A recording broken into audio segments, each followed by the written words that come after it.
Hello and welcome. It's 6 p.m. here in Korea. I'm Daniel Che for Arirang News. Let's start with the headlines. Incheon, Korea hosts the World Education Forum. Representatives from 195 UNESCO member countries have gathered to discuss the future of global education through the year 2030.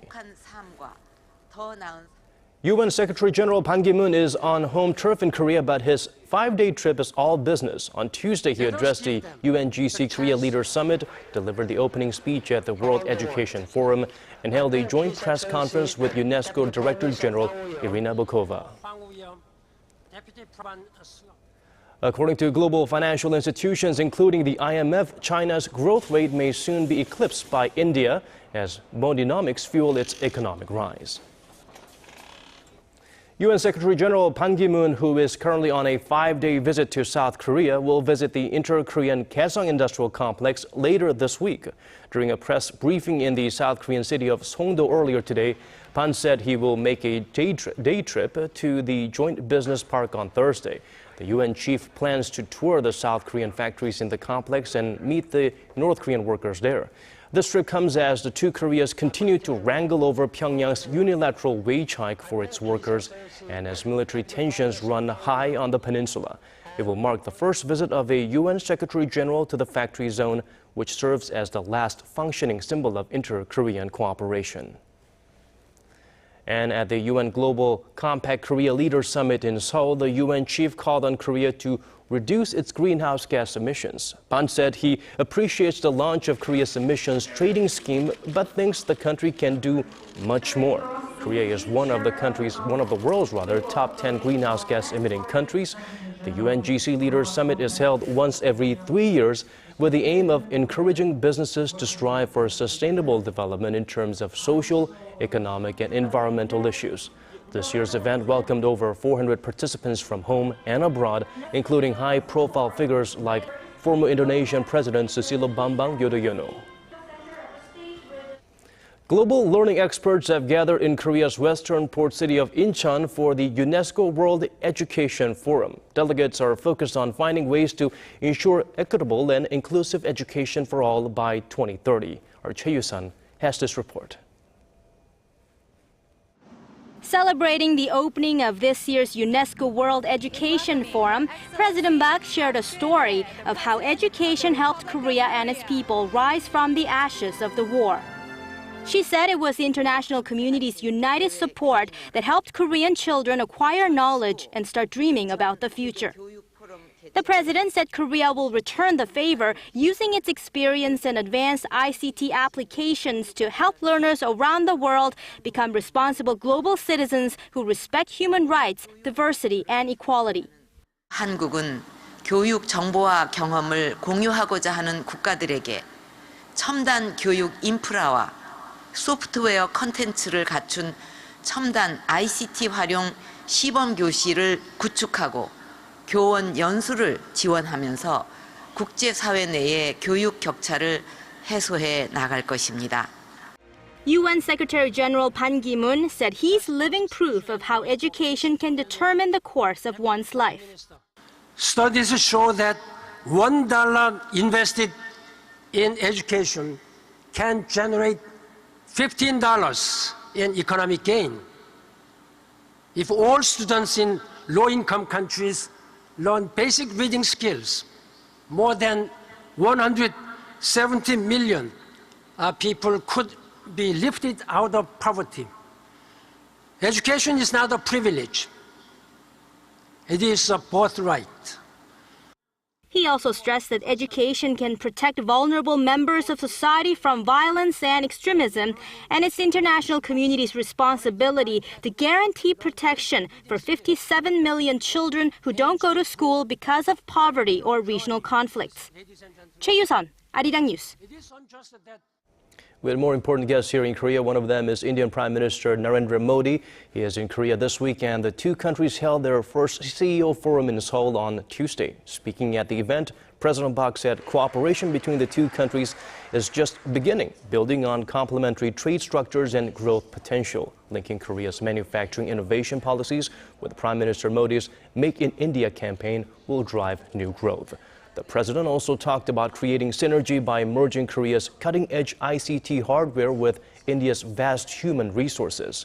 Introducing a variety of Indian infrastructure and energy projects, as well as measures to streamline red tape, Prime Minister Modi encouraged Korean businesses to seek opportunities in his country. And India is on course to overtake China as the fastest growing economy in the world this year. The rapid economic growth has investors taking note, and with a large population of young people ready to work, the future seems bright for the world's second most populous nation. Our Kim Ji-yeon reports. The world economic order as we know today may not be the same by the end of this year.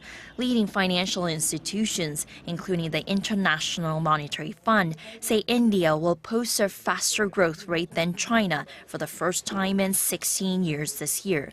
China has fallen away from two-digit growth and is busy unveiling a series of expansionary measures to try and maintain its growth rate at around 7%.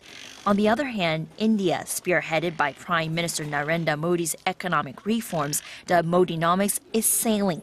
The IMF projects India's growth rate to reach 7.5% this year, thanks largely to an anti-corruption drive and measures that aim to attract investment to the country's manufacturing and infrastructure sectors. India's central government alone plans to boost infrastructure spending this financial year by $11 billion on top of its original plan to spend $137 billion on its railways over the next 5 years. But the tectonic shift in the new economic order is not limited to the two fastest growing economies in Asia. The growth rate of the Eurozone surpassed that of the United States during the first quarter of this year by 0.2 percentage points to 0.4%. The 19-member bloc is benefiting from the quantitative easing measures of the European Central Bank, falling oil prices and the depreciation of the euro. This is in stark contrast to the U.S., which recorded its largest global trade deficit range in 6 years in March. Kim Ji-yeon, Arirang News. And the U.S. may have shifted its stance toward the China-backed Asian Infrastructure and Investment Bank, or AIIB, moving from resistant to cooperative. World Bank President Jim Yong Kim told Seoul-based Yonhap News Agency on Tuesday that the U.S. government is encouraging active cooperation with the AIIB. Kim also claimed to have recently met U.S. Treasury Secretary Jack Lew, who said the U.S. welcomes the establishment of the new bank. Previously, Washington seemed to be concerned that the bank would extend China's already considerable influence. As for the World Bank, Kim said it has been maintaining a very close relationship with China and that it's supporting the AIIB. The new regional bank has 57 founding members, including Korea, which is expected to hold the fourth largest stake in the AIIB. And it looks like it's full steam ahead for a special express train running through major cities in Eurasia this summer, part of President Park Geun-hye's so-called Eurasia Initiative. Seoul's Foreign Ministry and the state-run Korea Railroad Corporation said Tuesday that the so-called Eurasia Express will depart from the Russian city of Vladivostok on July 15th and arrive at German capital Berlin on August 2nd. The train will carry roughly 200 passengers, including government officials, lawmakers, and cultural figures, as well as citizens. The ministry says it's organizing a range of events with a theme of reunification during the 20-day trip. The project is part of South Korea's efforts to link its rail networks to Russia's Trans-Siberian Railway via North Korea. The THAAD controversy is back following U.S. Secretary of State John Kerry's recent visit to South Korea. Calling on American troops stationed in Seoul to prepare for possible provocations from North Korea, Kerry mentioned the possibility of deploying the Terminal High Altitude Area Defense System to the peninsula. Our Na Young-kyung tells us more. So you have to be prepared for every eventuality, which is why we redeployed some ships and forces and why we're talking about THAAD and other things today.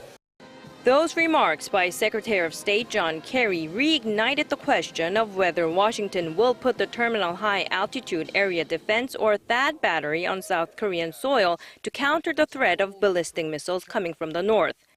U.S. officials have said they're discussing the possibility internally. China and Russia have expressed strong resistance because they feel that will threaten regional security, while Seoul remains sandwiched between Washington and Beijing. Following Kerry's comments, officials at Seoul's foreign ministry said his remarks were simply meant to stress the seriousness of North Korea's nuclear and missile provocations. Seoul's defense ministry echoed that stance.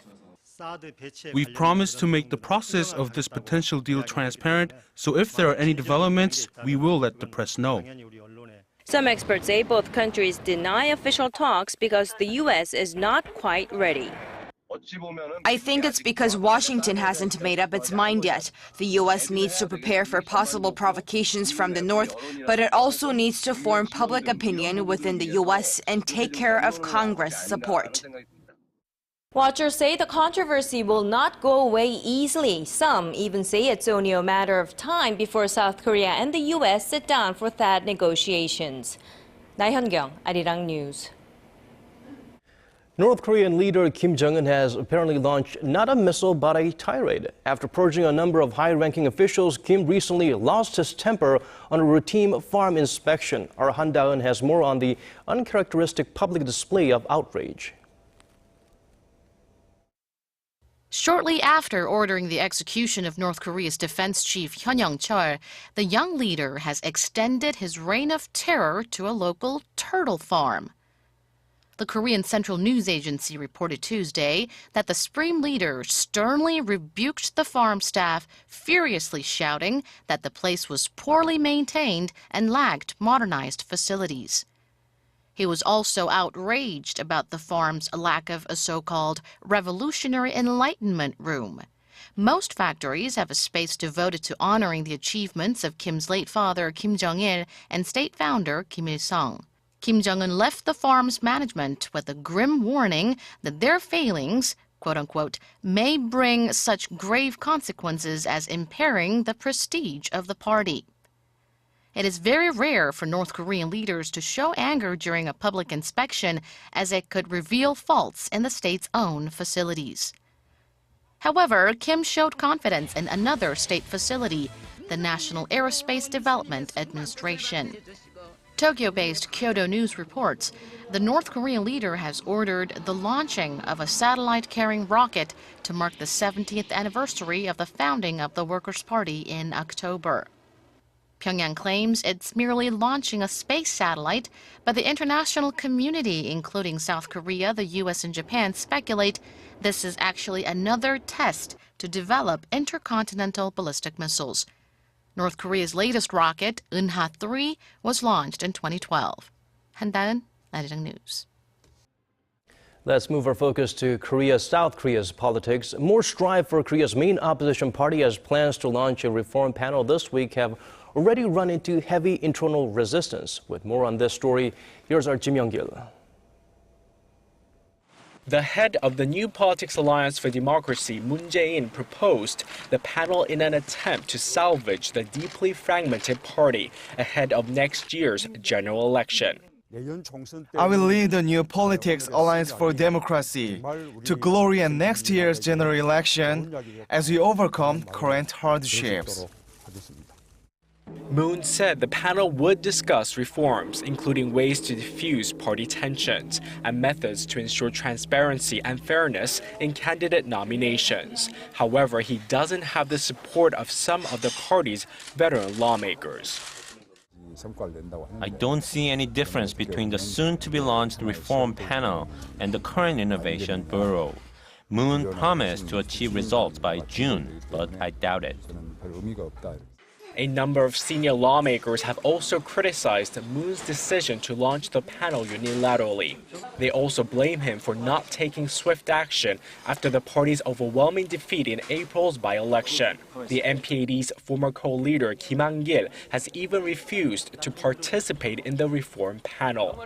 The dissent has grown out of Moon's failure to tackle feuds between the party's leading factions, the pro-Noh group, supporters of the late former president Roh Moo-hyun, and the non-Noh group, which holds the pro-Nohs liable for recent election losses and dwindling public support.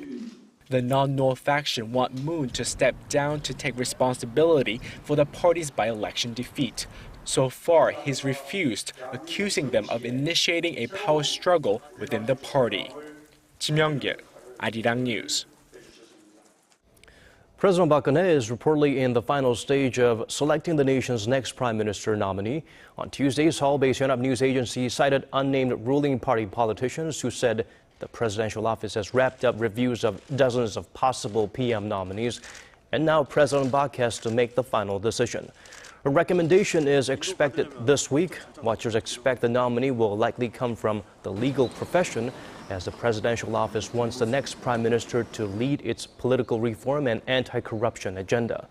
Former Prime Minister Lee Wan-gu resigned late last month following allegations that he and other high-profile politicians accepted bribes from a now-deceased businessman.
And that's all we could squeeze into this newscast. We do have more coming up at 10 p.m. Korea time, so do join us then. For now, thank you for watching.